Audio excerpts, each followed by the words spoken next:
Hello friends, welcome back to It's Cozy Here. I'm Chanel Benjamin. So today we are doing a different type of episode. This is following the episodes that I've already have been doing, which are relating to what God is speaking to me.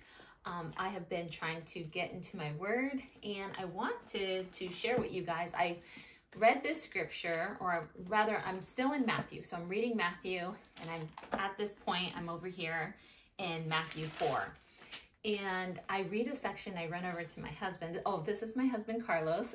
And so I run over to him. Now, he's been, a little backstory on him, he's been reading his Bible consistently. Like, he goes into his closet and he's been reading for about two years now. Probably a little bit over than that, yeah. But okay. Yeah, right around there. But 2-3 years. Diligently going in and reading and studying his word. So when I shared this scripture with him, we ended up having a really great conversation. And then I was thinking, this is something that I should share with some of you because it may help you and benefit you and just bless your life. So I'm going to go ahead and we're going to get into it. So this is my husband, Carlos, and you guys know me, Chanel. All right, so we are at Matthew 4, and we are Matthew 4:18. One day, as Jesus was walking along the shore beside the Sea of Galilee, he saw two brothers, Simon, also called Peter, and Andrew, fishing with a net, for they were commercial fishermen. Jesus called out to them, "Come be my disciples, and I will show you how to fish for people." And they left their nets at once and went with him. A little farther up, he saw two other brothers, James and John, sitting in a boat with their father, Zebedee, mending their nets. And he called them to come. They immediately followed him, leaving the boat and their father behind. So instantly, I was like, this message right here, I was like, oh my gosh, they must have been like devastated, or like their dad must have been so sad. And then my husband's like, why would you think that, right? And so I'm one side of the spectrum where I'm like, oh my goodness. And so I just want him to kind of speak and say the same thing that we were talking about, that kind of opened my eyes to something. We know that James and John literally got up and left, and they had no qualms about it. They were just ready at that point. So I looked at it from a different point of view, like, oh, this is so sad. Like I never wanted to leave my dad's house, but there was a point that I was like, okay, I'm ready. But I always just think, I don't know why when I read that, I thought, this is so sad. So right? What were your thoughts? Well, I understand where you came from, because when you think about leaving your loved ones, right, that's the first like initial shock, like left their dad, like, oh my gosh, this guy, who knows how old he is, but I can't believe they just got up and left everything behind, like it says in the scriptures. And then, I was reminded, right, about all the times when you hear God calling you, that sense of excitement, that fluttering in your heart, that fullness, you can feel his words when he's calling you, filling your heart, filling your life, filling everything, filling your thoughts, and recalling all the times when God had moved me to go do something, right, on his behalf, for his name's sake. I instantly went there, as opposed to Chanel, where she was like, oh my gosh, leave everything behind. Which for most people, I get it. I understand, like, leaving everything you've ever known, right? Because your parents, in this case, was just their dad, but mom or dad, if whoever you are listening, mom and dad usually symbolizes like home. That's like your security, that's your rock. And to think like, oh my gosh, leave everything behind like that. But again, you feel, when you understand, when you get to know God, right, and you feel him calling on you, feel him tugging on your heart, it's unexplainable. It hits you like a wave, and you're like, oh my gosh, I'm so overwhelmed, right? It's such a powerful thing, to feel the love of God, and then to hear him calling you, you're compelled, to move. And that's the angle that I took it, because when God calls me to pray, or like Chanel had said, he had called me recently because I started off prayer in the beginning, and but it's been these last couple of years, even though I've read the Bible here and there most of my life, it's been these last couple of years that he's called me to diligently, like, really scour the scriptures, right? Because, and he's been reading in his closet, like, hello, you want to come out? Right. And so these are things, you know, when God calls you, he moves you. He not only moves you, but he strengthens you, right? When he calls you and you respond to that call, right? What may be seemingly scary from the outside looking in, but when you're walking in the will of God, when he's calling you, he's going to sustain you. And as he's sustaining you, he's strengthening you, he's emboldening you to leave everything behind, all those comforts, you know, that home, the things that you're used to, and whatnot, to go step out into a new chapter in life and walk in faith. Right. And so one thing I wanted to point out was this was when Jesus is beginning his ministry.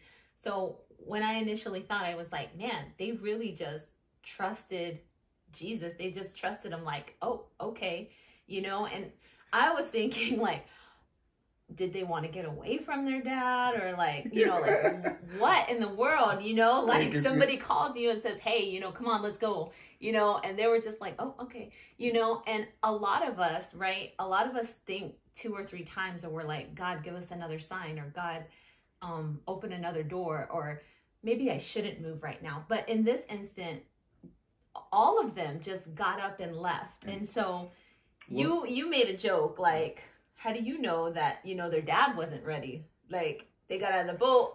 Right. Dad was probably celebrating, like, woohoo! He probably got these 2 grown dudes out of here. He was paddling away, like, oh, you take it, Nazarene. You could have them, you know. They're your problem now, Jesus. You know, we don't know the full scope, but here in the Cliff Notes, right, I'm reading from the Life Application Bible. It says that they had already known Jesus. So when Jesus called them, they knew the kind of man that he was and were willing to follow him. Jesus told Peter and Andrew to leave the fishing business and begin fishing for people, helping others find God. Jesus was calling them away from their productive trade to be productive spiritually, right? And so sometimes you have to take a pause, right? You have to stop everything you're doing because life can get really busy.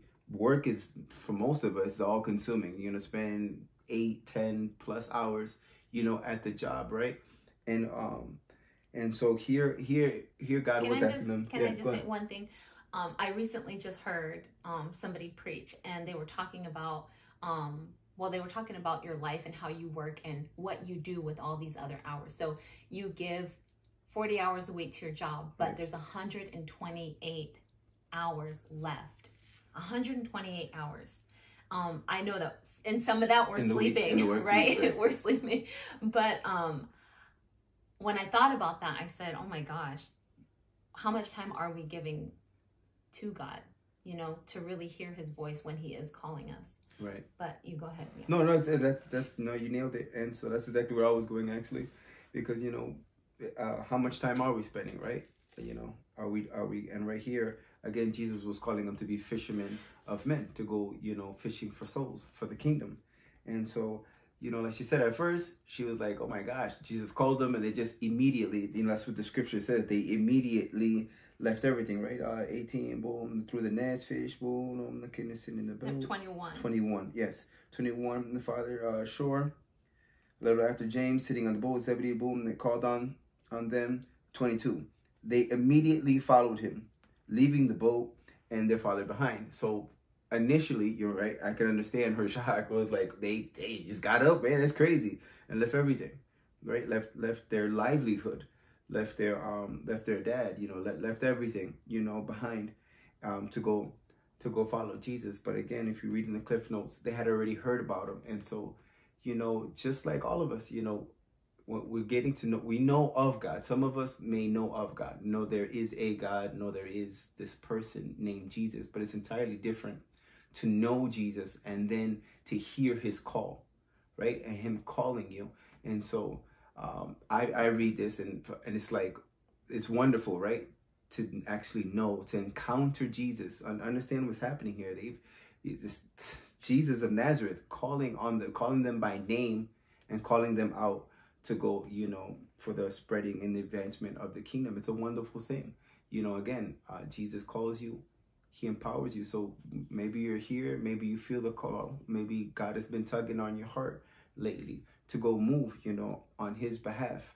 Move boldly, do as they did, immediately, move immediately, surrender everything. God has got it all under control.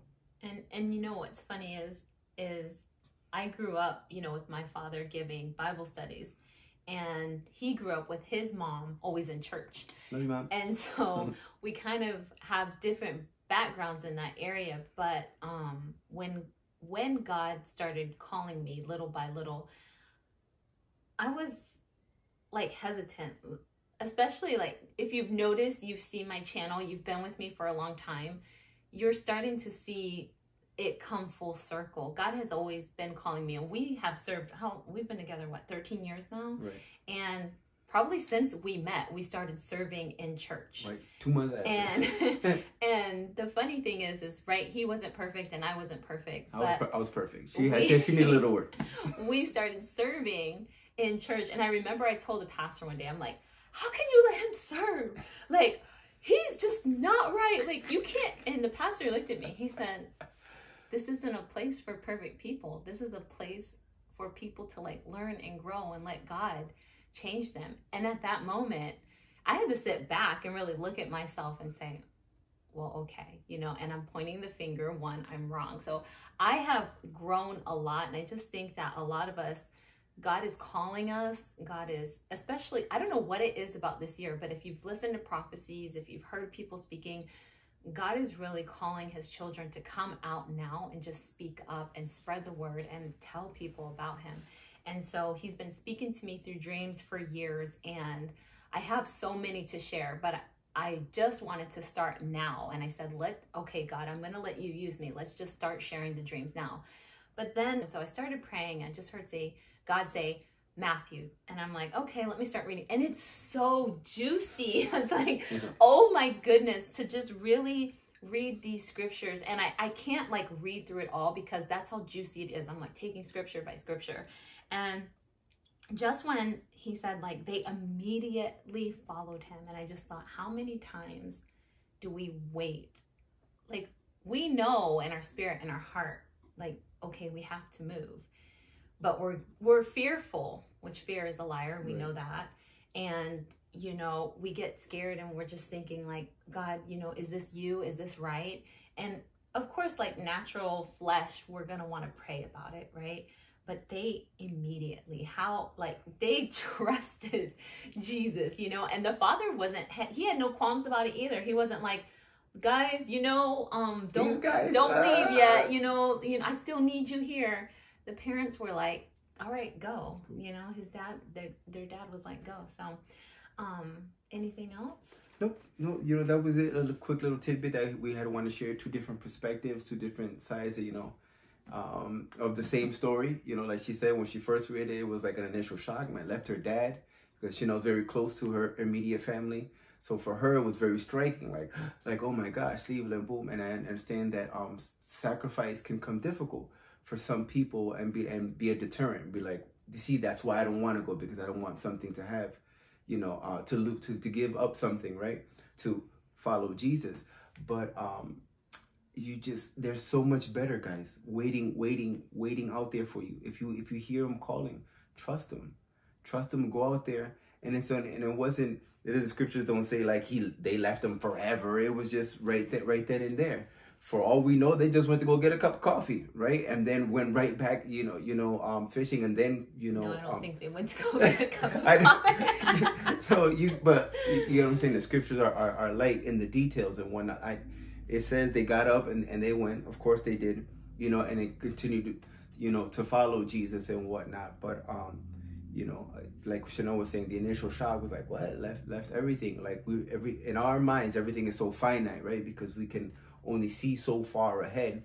And so we get that initial, okay, I need you to get up and go, right? And it's like, oh my gosh, you know, it can take your breath away. But we're just looking at things from our very small, skewed point of view, as opposed to God's broad scope of things. And he has your best interest in mind. So if he's calling you, trust him, move in faith. Amen, yes. I was gonna say that. I was gonna say, you know, if you feel like God is calling you, you know, we're here. We would love to pray for you.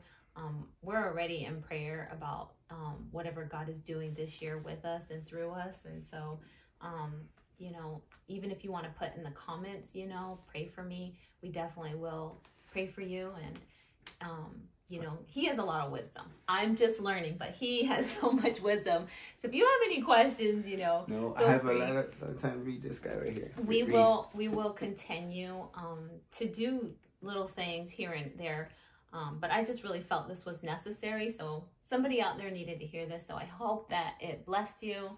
Thank you so much for watching. All right. I hope it was an encouragement. Yeah. You know, so if you feel Christ, don't be dismayed. Like, oh my gosh, he's calling me. I'm leaving everything.